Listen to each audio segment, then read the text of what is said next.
Welcome to Summit University. Today our guest is Steven Acuff. He's a best-selling author and lecturer on health and diet in Europe and the United States. Mr. Acuff specializes in the macrobiotic diet. He is an instructor at the Cushi Institutes in Massachusetts and a nutritional counselor at a medical clinic in Germany. He is also director of a macrobiotic center in Sweden. Mr. Acuff is here today to talk about Oriental Diagnosis. This session today, I would like to begin with the diagnosis of the face as a tool for evaluating the health of people.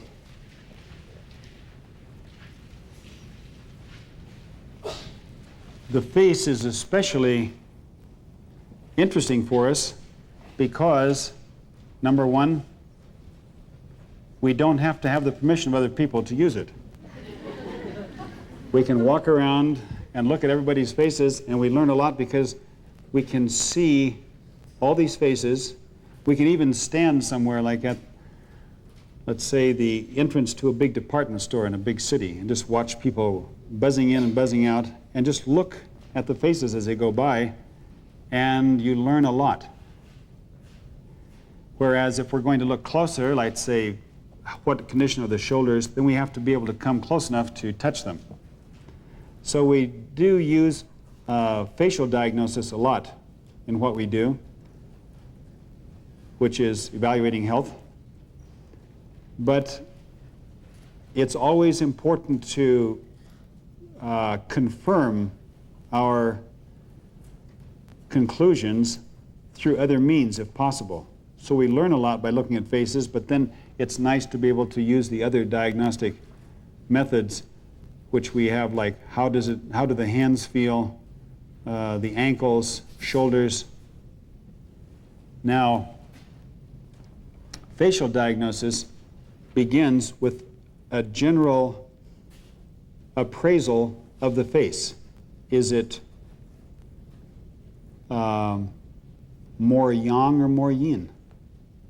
In other words, yang, which is the contractive force, showing a lot of hardness in the face, or especially vertical lines. Like we see vertical lines in the area between the eyebrows, or we'll see vertical lines on the cheeks. Or we'll see someone who has lips that look like they're pursed, but they're actually not. No? Is there something wrong? Oh no, I'm very happy today. And it's because there's so much yang force in the body that it's pulling the lips inward. So when you look at them, you don't see much in the lips. Or we may see something that looks like more yin. Now, yin is the expansive force. And here, it will look like things are swollen, puffy. So that gives us a real quick clue. Does the face look more firm or even compact, or does it look like it's expanded?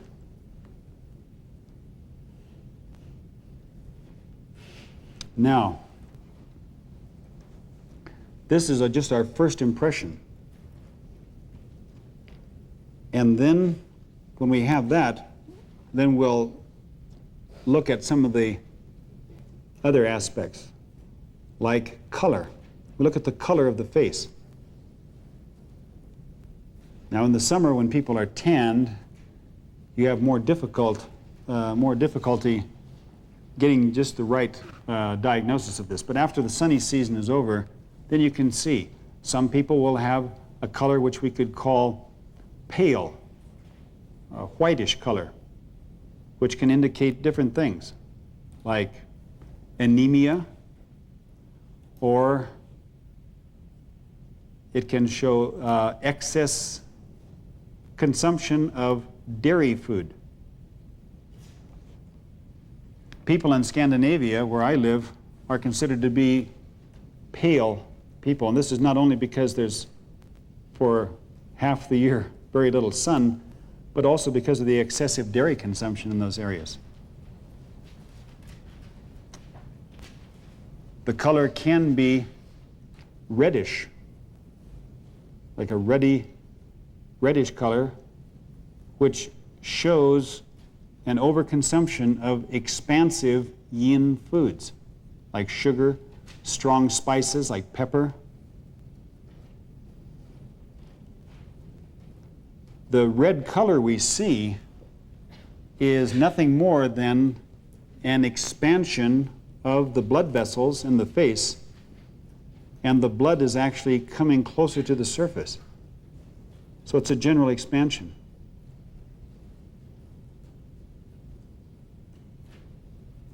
So here we would be very careful with eating extreme yin foods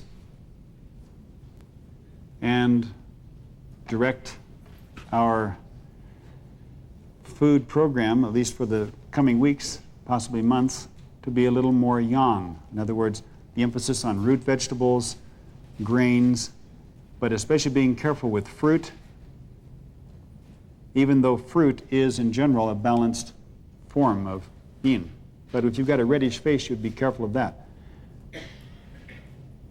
It can show a tendency to heart problems, expanded heart.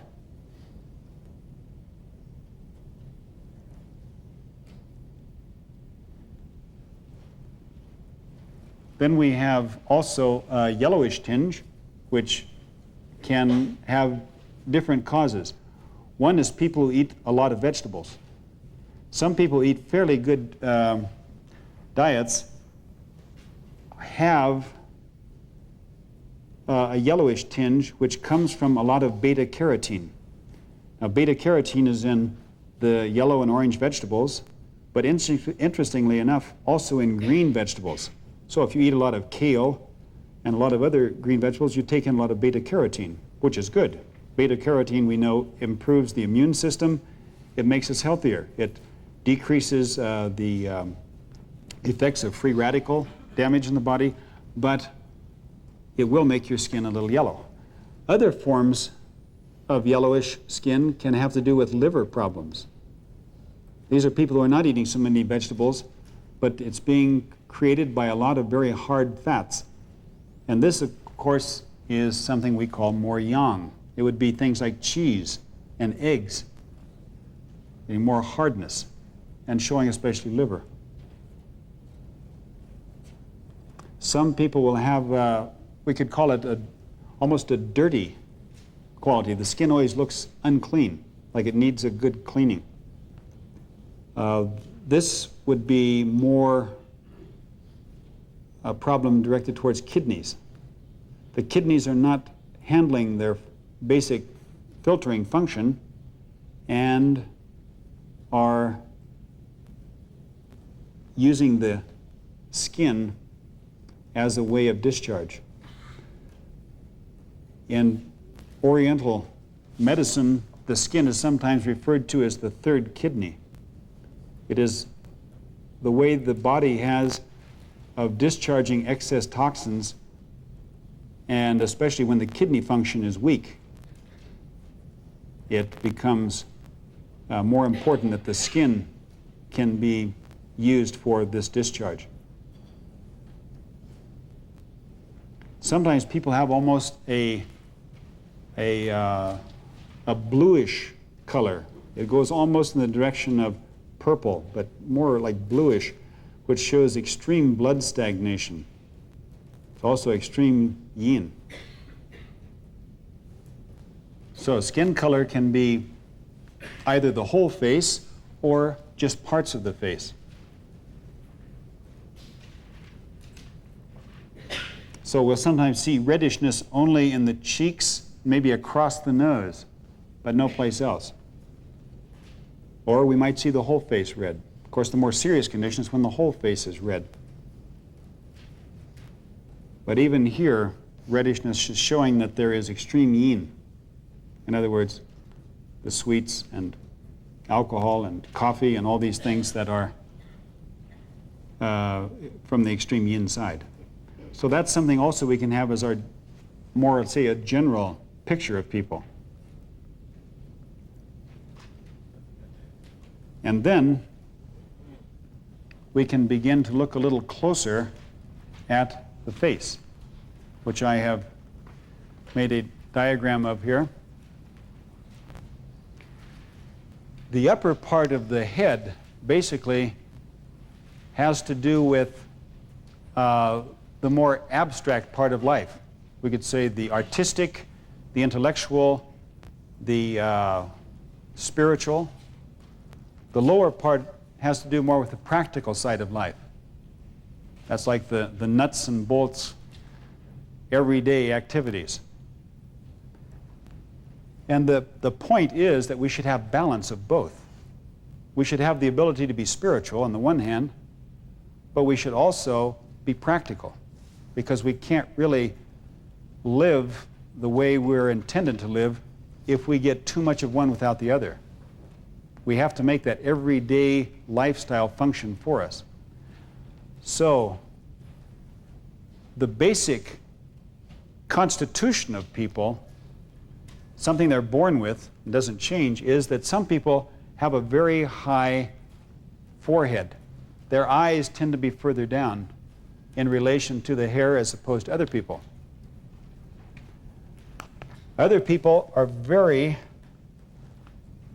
much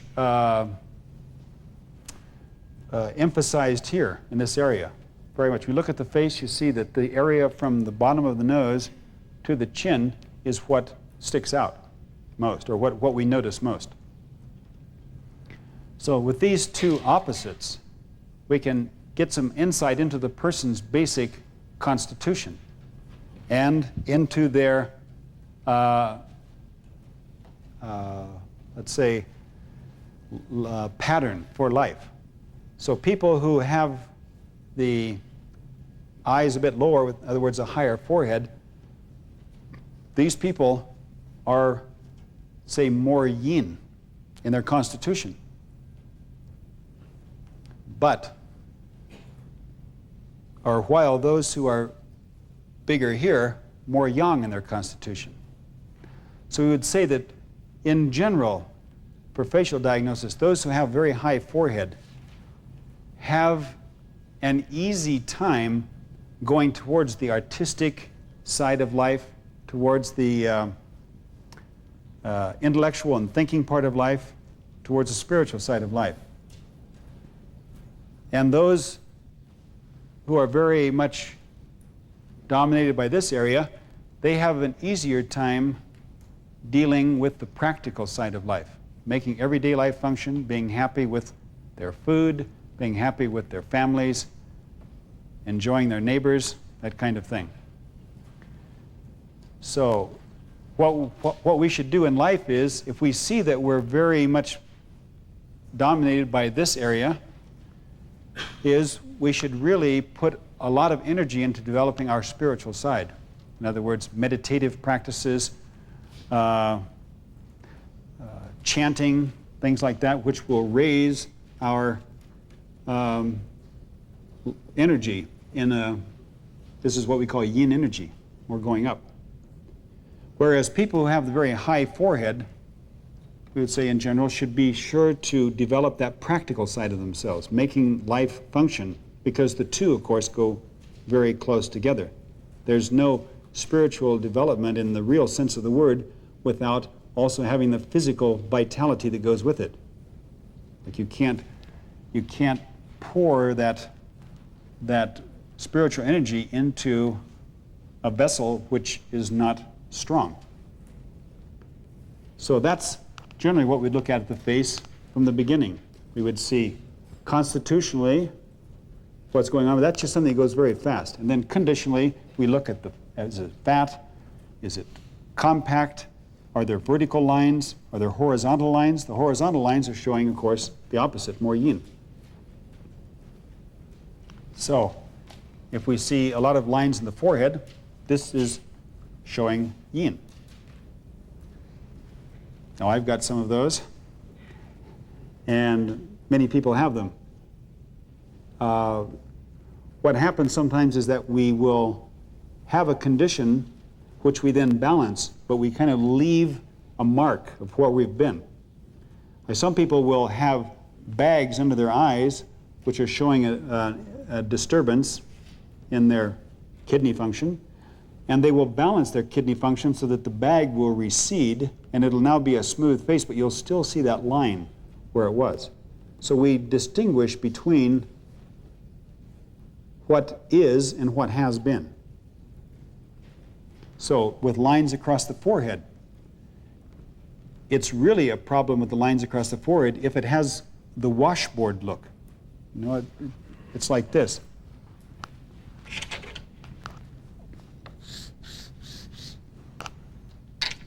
Because this shows extreme yin. It's just puffing out, and this is a side view, of course. So the lines are the points where it kind of tightens, but then it's puffed out. Once a person has recovered his balance, there may still be these lines, but it now looks more like this. It becomes much less. So that's also for other parts of the body. So as we go into this more and more, we'll see that some people are showing signs of things which actually they have brought very much into balance through conscious living.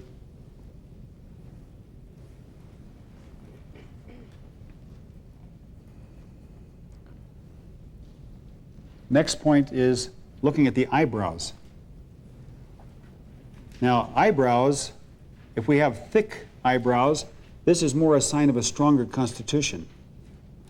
And thinner eyebrows, more a sign of a weaker constitution.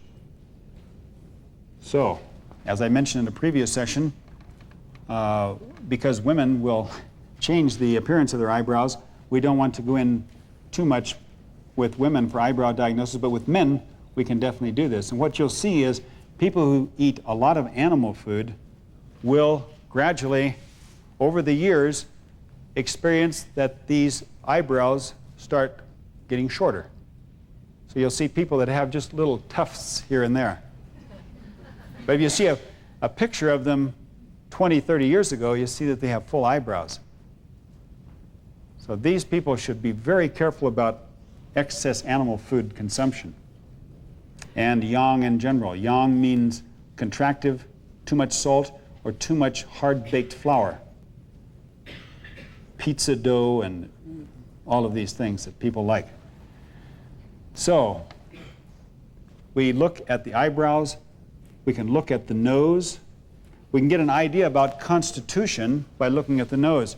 If a nose is longer, almost like, we can see almost like a drooping look, this is a sign of a more yin constitution, and a short nose, more yang constitution. Now, of course, we're going to take into consideration here the different racial and ethnic groups. For instance, if you see people from India, you'll see many of them have that kind of nose. That's part of their racial background. So we wouldn't make absolute statements about all Indians being yin in their constitution, because that's part of their makeup. But in general, when you look at a lot of faces, you start getting a picture for what is yin and what is yang. A tighter nose shows that during the development of the embryo, there was a lot of yang energy, tight, compact energy, and the nose just didn't grow out so much. Whereas someone with the opposite, you'd see there was a lot of yin force there, and the nose grew bigger, and so much that it even has a slight downward tendency. So those are also more things we look at for the constitution. Then, with the mouth. Now, constitutionally, in other words, what you're born with, we'll see that the wider mouth is a sign of yin, the shorter mouth or the tighter mouth is a sign of yang. when you look at many people, you'll begin to see what is a wider mouth, what is a more tight mouth. So we talked about that in the session about constitutional diagnosis. The interesting thing here for our conditional diagnosis is that the size of the lips gives us insight into the condition of the digestive system. Digestive system is shown in the mouth area. So here again we will take into consideration different racial characteristics because these affect it. But in general, when you look at people, you will see that bigger lips, lips that are more swollen, are a sign of yin condition in the intestines, and tighter lips, I already mentioned it once, are a sign of yang. Now, if you look at a picture of Pope John Paul, you'll see that he has very tight lips. His lips don't show much. When we look at a picture of him, we would first of all see immediately he has a very yang constitution. And he would have to have that after surviving the assassination attempt some years ago. He was able to bounce back. Strong constitution, but a little too yang. And it was interesting to read recently that he had an intestinal operation because intestinal polyps or tumors, and there's a thin line dividing them, unfortunately, are a sign of yang excess. And people who develop intestinal cancer tend to have the tighter lips rather than the expanded ones. So if you know people who have intestinal cancer, you should first of all strongly recommend that they immediately change their food because it has been proven beyond a doubt that intestinal cancer is caused by food, especially by meat and animal fat. A big study released about 2 years ago, a little less than 2 years ago, was published in the New England Journal of Medicine, gave very clear guidelines on what we should do to avoid that. So when we look at people, we can already see tendencies in this direction. And it's important because many people are getting out of balance. Well, I was in Singapore a couple years ago. I saw the statistics for intestinal cancer in Singapore. 1965 was not among the mentionable causes of death in Singapore. 1990, number 2 cause of death in Singapore. 25 years. What happened in those 25 years? Singapore went from being a poor, underdeveloped country to a rich, industrialized country which can afford all of the luxuries of modern society, which has a nice front side but a terrible back side. So we look at the face and we can already see tendencies to intestinal problems. Now, the lips will tend to contract a bit through macrobiotic practice on people who have already swollen condition. If we look at lips and see that they're expanded, it's good to take a picture of the face at this time, and then after some months, or maybe after a year, it doesn't come very fast, but it does come slowly, you'll see that the lips tighten up in many people, in any case. I was very surprised a few years ago when I was going through some of my old papers, and I found my student ID card and saw how I looked 20 years ago. I thought I should have looked better 20 years ago. You know, it was 20 years less wear and tear, and I had the full advantage of youth. But I was surprised that it looked worse. When I thought about it, I could understand it. But what I especially noticed was that I had expanded, puffy lips. And they didn't look at all like the way my lips look today, because I was eating food which made my intestinal condition too yin. I was eating not a lot of sweets. I was one of the very fortunate to have come into this world as someone not addicted to sugar. But I still had enough other yin things going that I had a very expanded condition, and through several years of macrobiotic practice, my lips have changed. Now, the width of the mouth will never change. That's a constitutional factor. But what you will see change with time, and what shows you that the intestinal condition is getting balanced, is if the lips are expanded, that they begin to tighten up. Now, when we talk about expanded lips, afterwards, when you look at the participants here or any other people you look at in the next few days, you'll see that there's a big difference in lips. And expanded lips are a sign of extreme yin. And if we think of how the intestinal movement goes, it's like contractions and expansions.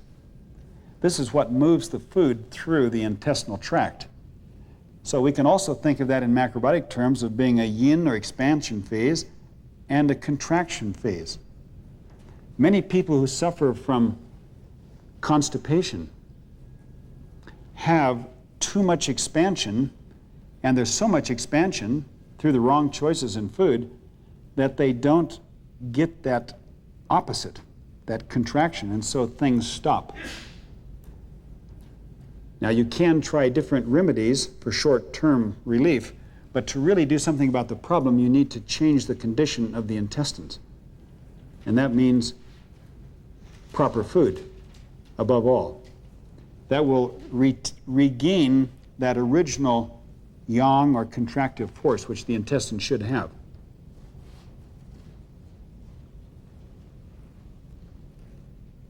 The intestines can also show disturbances by seeing discoloration. You'll see sometimes bluish spots on the lips, which also show, as I said before, with skin color in general, the bluish color is usually a sign of, practically always a sign of blood stagnation. And if you see it on the lips in the form of spots, this is showing that the intestinal area definitely needs attention. Our great advantage with food therapy is that nothing reacts faster in a positive way to food changes than intestinal and stomach problems, because the food mass that you're putting in your body is being worked by these areas. When we talk about liver and kidneys, it becomes a more indirect thing, but very directly related to food are the intestines and the stomach, and these two have the most direct relationship to the quality of food you eat. So, we can see sometimes a lot of splits from up to down in the lips. These tend to show also problems in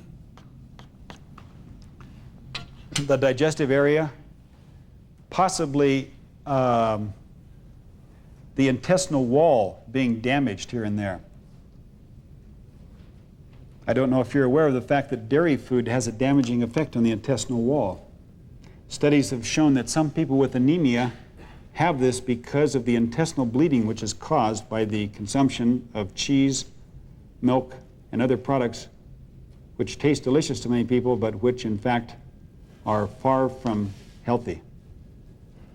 And that through the intestinal bleeding, large amounts of iron are lost, and when these people stop their excess dairy consumption, their anemia disappears.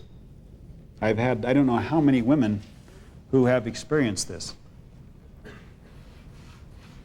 So,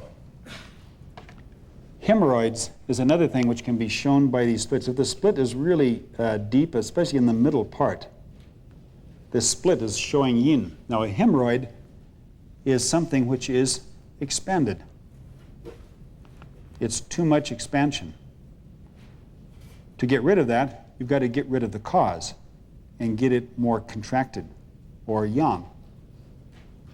So eating a lot of sweets, even if it's not sugar, can be honey or tropical fruits or just drinking a lot of fruit juice. If you go too far in that direction, it can create too much expansion, or if you've already got the problem, you may have to, for a certain amount of time, avoid anything that has more of this yin impulse until you've got more balance again in the condition before you go back to these other things. Like normal fruit that grown in this area would be reasonable sweet quality if you're in health. But for hemorrhoid problem, I might recommend someone to stay away from fruit for some weeks because they need more of this contraction. So, intestines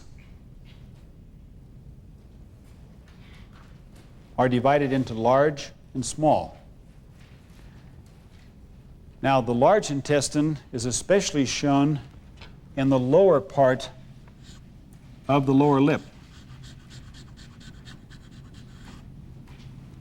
And the small intestine is shown more in the upper part. So you'll sometimes see people who look like they're sticking the tip of their tongue out under their lip like this. So this is a sign of large intestine, and this is more yang. It's not really swollen, it's just like full. The more yin condition is if the lip protrudes out, more like just swelling up and sticking out. That would be more yin. Here, the lower lip, upper part. Sometimes the whole lip is very apparent. And you'll see when you start looking at lips, you'll see all kinds of variations. And some people you'll see have what I mentioned before with like, it looks like the point of the tongue. Other people will be very expanded in the upper part. And some people, just like the whole lower lip, looks very much out of balance. In fact, I have found one good technique for studying these things is because there's so much information here and so many things to look out for that you might, in the beginning, concentrate on certain parts of the body. Like as you're walking along and say, today is lip day. You know? So today we're just going to look at lips. So as you walk down the street of a town, you just look at lips. People walking by on the street, you know, that was yang and that was yin. And it helps you to focus because if you look at the nose and the eyes and everything at once, it can throw you off. So in the beginning, just try to concentrate on one thing. Say, I'm going to look at lips for a few hours. You might even dream of lips that evening when you go to bed. But it will then show you what is, first of all, a good medium. What is average? What is a sign of health? And then what varies from this average? Because if you haven't looked at lots of them, you don't really know what the average is.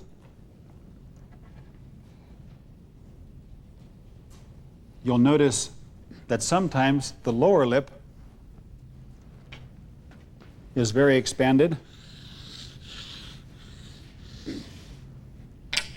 whereas the upper lip is more normal or even somewhat small. The upper and lower lip should be about the same size. About the same size. That's what we could call the average. But they should not be big. Sometimes both are big.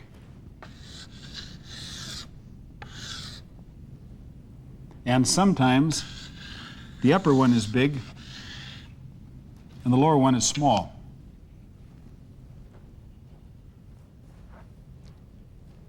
If the upper one is more predominant here as being expanded, we would say this is a sign of stomach problems.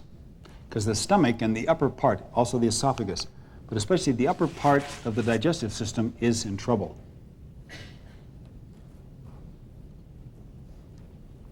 So if both are expanded, then we would say that the entire digestive system is not in order, and there the absolute best help you can have is chewing your food.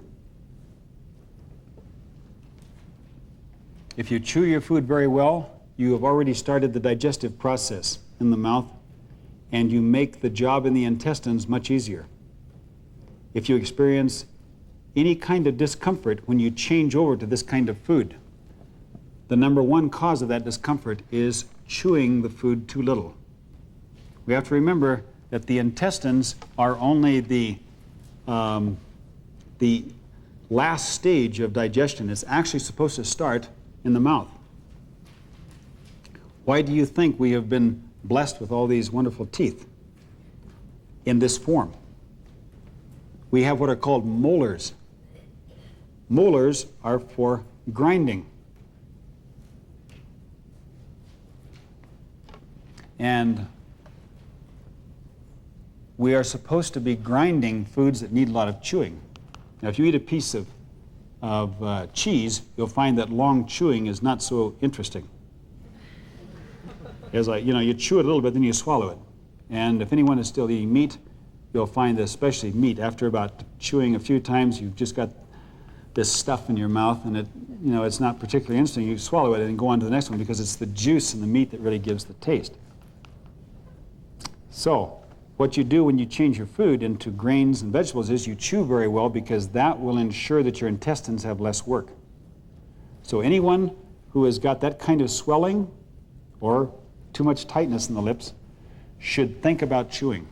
And chewing doesn't mean 10 times or 20 times, but we recommend 50 times chewing for people with these kind of disturbances, intestinal disturbances. Now, it's not that difficult to do. I chew my food about 50 times, just out of habit, because I've been doing it so long. In the clinic where I work in Germany, where the patients are given 3 macrobiotic meals a day, we stress chewing and see that it does take time, that people will start out at 20 times and think they're doing great. And then they will break the sound barrier of 30 and gradually working on up towards they get up to 50, and then it just goes by itself. So it's not so difficult as it seems. It's not something you do from one day to the next, go up to 50. But in any case, we have enzymes in the saliva which start breaking down the complex carbohydrates already. And because people are used to eating a highly refined food which is lacking in fiber and not so high in complex carbohydrates, the chewing is really secondary. But when these people switch over now to whole grains and vegetables as their basic food, then the chewing becomes very important, because it's the digestive process of the mouth that starts. Then this will go to the stomach, and it will feel totally different in the stomach than it did before the good chewing. It goes on to the intestines. So chewing is something we should all think about, but especially those who have the disharmony in the lips, which is showing intestinal weakness. Now, the area at the corners of the mouth sometimes will give us some insight into the duodenal area. The duodenal area is a piece of the, actually an extension of the stomach. It's between the stomach and the intestines. It's the beginning of the stomach, the intestines, and it has a length of 12 fingers. And so in Swedish and in German, it's called the 12-finger intestines. This is where digestion starts. Now, this is also the area where the bile is coming out of the gallbladder, and if people are eating heavy, oily foods, then you can get problems here, and it will show with cracking in the mouth, at the corners of the mouth, or that sores form on the mouth. So the quickest way to get rid of these sores and cracks is to watch the excess fat, especially the kind you might get in a fast food restaurant. Like, you might think fish is great, so let's go to a fish fast food restaurant. But you would be getting an amount of fat and oil which would not be conducive to health. Then we have the area around the mouth. And this area corresponds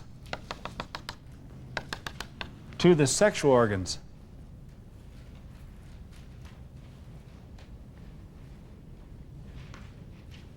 So, we can see this, that a man has the ability to grow a beard, and that is an expression. This is the part of the face which expresses the sexuality, whereas the woman does not have this ability. If the man does not have the ability to grow a beard, or if the woman has a beard, these are signs of imbalance. Now, of course, a woman can't take away the hair, so it doesn't show. But for women who have this and know that they have a lot of hair on their face, it is a good idea to watch the young animal food. The male hormone level, you know, we're all a mixture of male and female hormones. We're a mixture of yin and yang. The female is the yin, and the male is the yang. Everybody has both.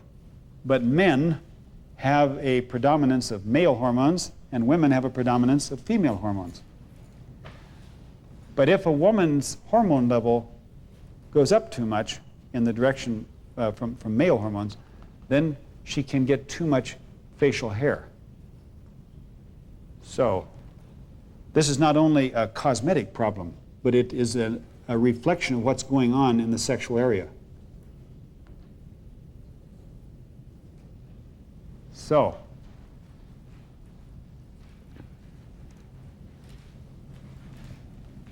if the quality of the skin in general is,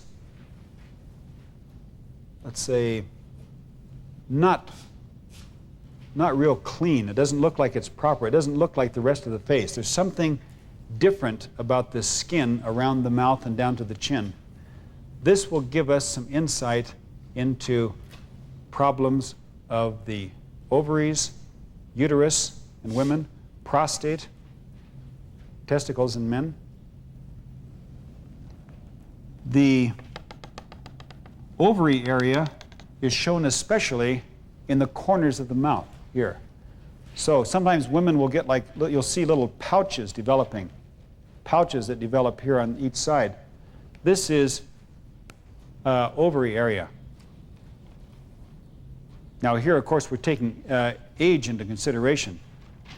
When women become very old, they may be developing this as part of just becoming old, that pouches develop. That's different. But if we have a 30 to 40-year-old woman who's developing these pouches, this is a sign that she should think about what she's doing that's bringing her out of balance, that the ovarian condition needs some attention. And especially around the chin, we have that which corresponds to the uterus. Now, what you'll see on the chin is maybe a reddish color. Sometimes looks as if they've just rubbed here several times to make it a little reddish. Looks ruddy. So look at the face and see. If you see that the chin has a very clear reddish color as opposed to the rest, this can be a sign of going towards fibroid cysts. It's not good. You know what fibroid cysts are. The last stop for fibroid cysts is often removal of the uterus. Now, in the US, about 60% of all women over the age of 65 no longer have their uterus. It's a very common operation. They say, you know, you don't want any more kids, what do you need that thing for? You know, if you don't have any immediate use for it, let's get rid of it. Well, there's something to that. If a person is really going to make the wrong choices with food, then you may have to do that because you can get a lot of problems. But I have had countless women through the years who have been able to balance the condition, spare themselves the agony, the discomfort, and all the after effects of a uterine operation, removal of the uterus, by cutting down on the amount of animal food. Now, the inside lining of the uterus hardens when the woman eats excess protein. Now, protein is very often in animal food. So, this may cause, with the hardening, it may cause very chaotic menstruations. If the woman is bleeding a lot, she may hear from the doctor that she should eat more meat for the iron. It's a very common thing. Now, when she eats the meat, this will make her uterus harder, and it's like a vicious circle that she has difficulty getting out because the doctors have not understood all of the effects going on here, all of the ramifications of eating meat or high protein foods. So this is a very common problem in Western women and much less so in Eastern women. Oriental women have much less fibroid cysts, they have much less uterine cancer, and we have only to look at the kind of foods they eat to understand why. Much less animal quality food, much more vegetable quality food. That's the basic energy for female, is vegetable quality food. Of course, sometimes it's fine to have some animal quality food, but in our society, it's mostly 3 times a day, 21 times a week at least. They're taking animal food, and this is too much for female energy. And it can become more animal food than anything else. Go to a steakhouse and see what people are doing there. Go to fast food restaurants and see what people are ordering. So right here we can see it. And as the condition recovers, you'll see the color start changing. It'll become normal again. But sometimes it's not that dramatic. Sometimes it's just a slight discoloration here. Sometimes when cancer develops, you'll see kind of a grayish green tone to the skin that develops especially around the mouth.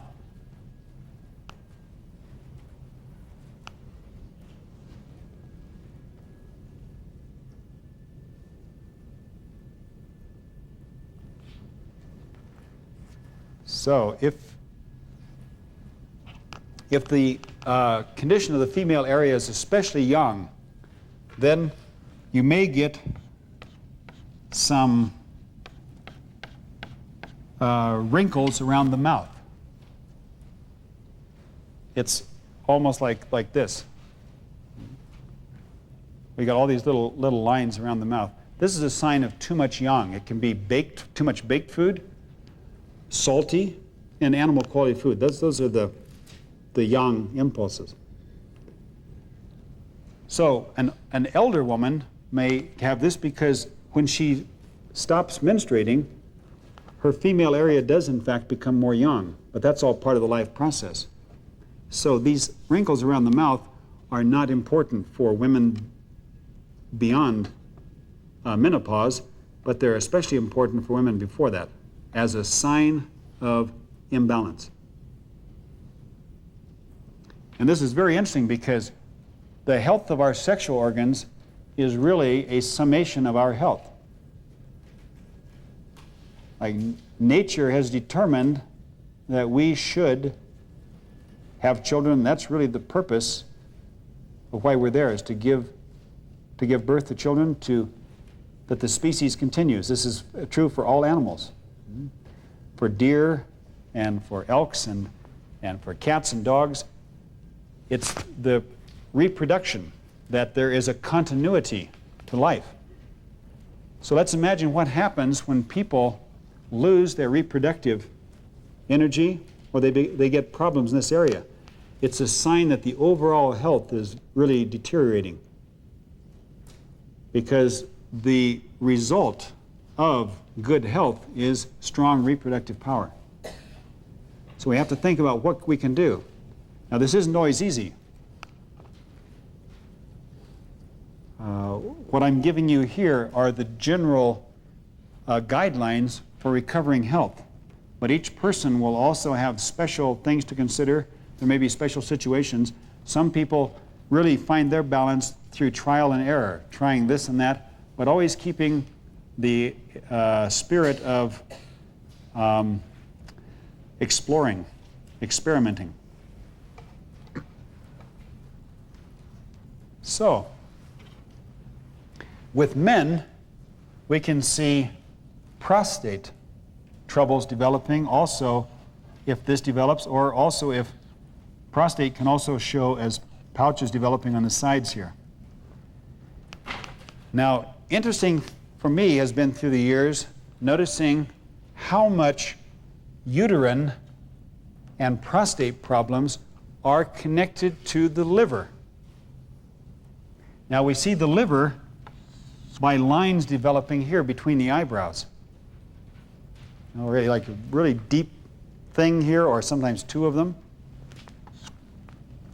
or three. But this area looks tense almost. It's like we're frowning. And we may be very relaxed, but we look that way, or in any case, you see the lines. Now, when these deep lines develop, you have a clear indication that the liver function is out of balance.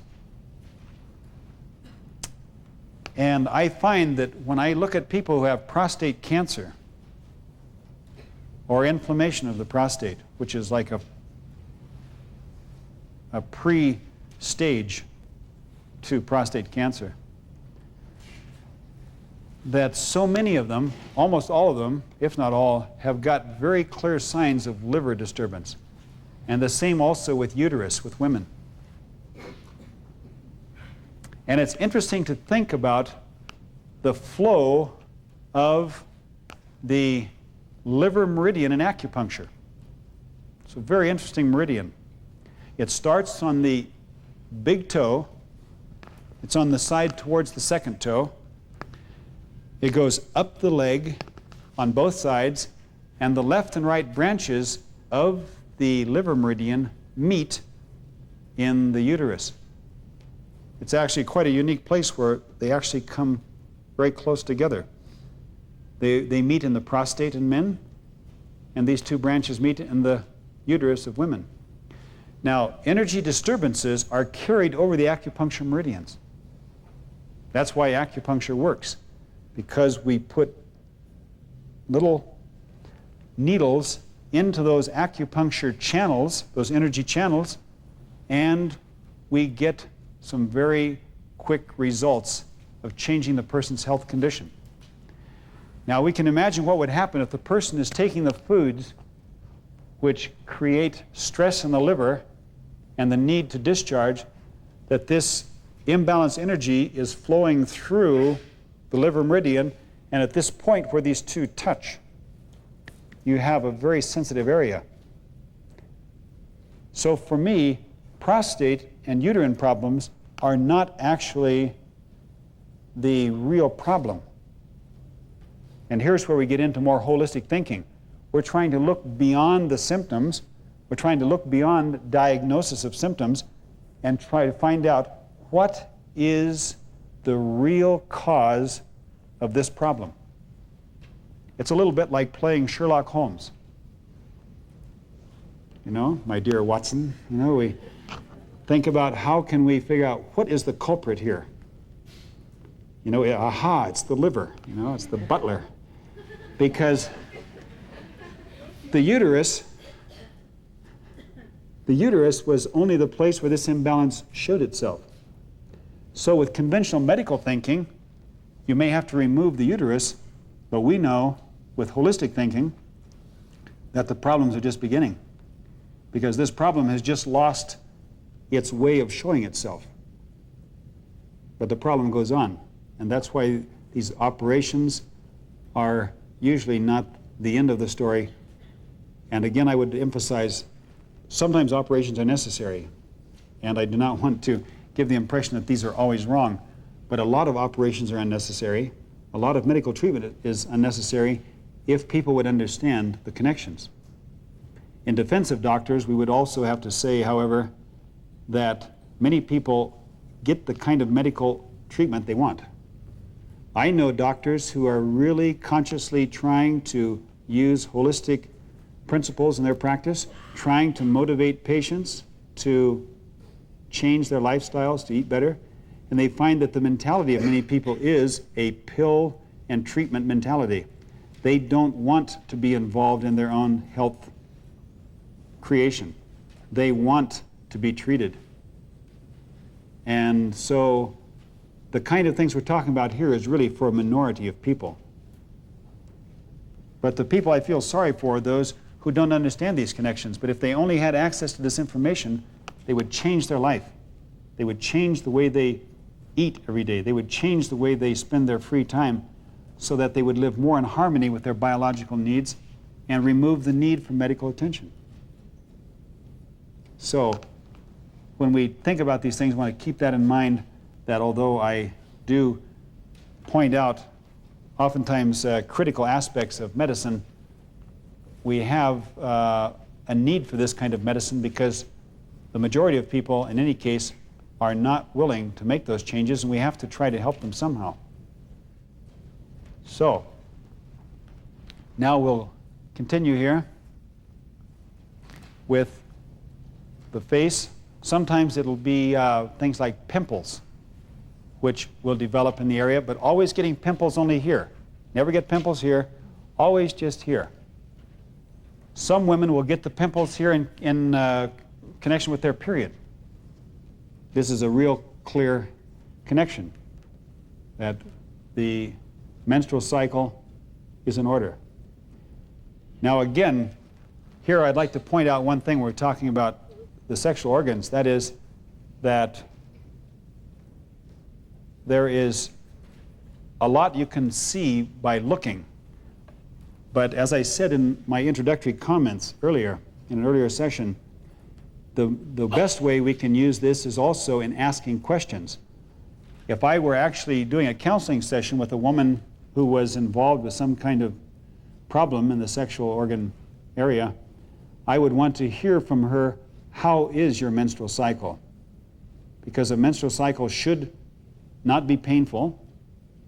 You know, it should have a certain clarity to it. And if there's a lot of pain and cramps involved in this, then you've got a problem, which definitely is connected to food.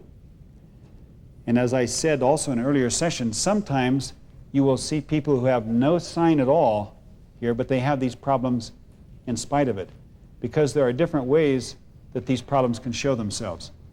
So we want to be careful not to think that only people that have these signs will have problems in that area. Some people show nothing at all, but when you hear them talk about their health problems, you know what's going on. And of course, one of the biggest problems has been the use of the pill for many years, which was considered a great leap forward for mankind, and which turned out to be a real dud as far as our health goes, because I have found that women who have taken the pill tend to have more problems in this area, and interestingly enough, a lot of blood sugar problems. They get more pancreatic difficulties. But that's another subject. We'll take that up later. So, these two areas now, the mouth and the area around the mouth, are showing us this lower area of the body, the intestines and the sexual organs. The people who have the best results with this therapy are those that think about all kinds of ways to help that. If a woman has got a lot of discoloration here, and she's thinking, okay, this is, even though I'm basically satisfied with my period, I know there's something I should do because this is not good, this is a clear sign, then it would be partly the food, of being careful with the animal quality and the salt that we talked about, but also being careful not to wear very tight pants. You know, because the whole area can get very blocked by tight pants. And this goes with the styles. There's at certain times when the pants look like they're sprayed on, and there's other times when they look like they're comfortable. But when a woman does decide to wear pants, she should always remember that it shouldn't be too tight, because this will tend to block blood circulation in the area. And if there are problems, then that's a good thing to take into consideration. So in other words, there's lots of aspects here besides the food. But in any case, this area will show us very clearly about that. Now, if a woman is having difficulties in her menstruation, she should consider perhaps doing something we call hip baths, which you can read about in different books, because it's also a great help for restoring balance, because what you need is a discharge. These kind of things are showing excesses that's gathering here. Ovarian and uterine problems are excesses. It becomes cysts, it becomes tumors, and it's excess being gathered. So like basically the body is an optimist. The body is always thinking, well, we've got this excess, what shall we do with it? You know, and think, well, why don't we store it, because maybe there'll be some hard times. And then when we've got hard times, then we've got this excess that we can fall back on. You know, so let's make some positive use of all this excess. But the hard times just don't come. And it's just more and more excess. So in the end, you have an area which is now has a decreased blood flow. When you get cysts and tumors building, it decreases the blood flow. The oxygen is less, and you get an area that very easily can turn into something which doesn't have your benefit in mind. In other words, malignancy. So if we understood these things, like if women understood that having cysts are actually a precancerous sign, they would take them more seriously than to just say, well, my doctor says it's benign, there's nothing to worry about. We should all be concerned with any kind of cysts or tumors building in the body, whether they are benign or malignant, because they're signs that we don't have our body in balance, that we've come out of balance, and by using diagnosis, we can see this imbalance coming much faster than we could otherwise. Now, I'll be going in other sessions to some other ways of seeing this imbalance in both these things, both the intestines and the reproductive organs. But for this session, we've been able to deal with these, and I would like to, in the next session, go right on to other parts of the face so that you will get a complete picture of how we use the face for diagnosis. So with that, we will conclude this session and we'll take a break.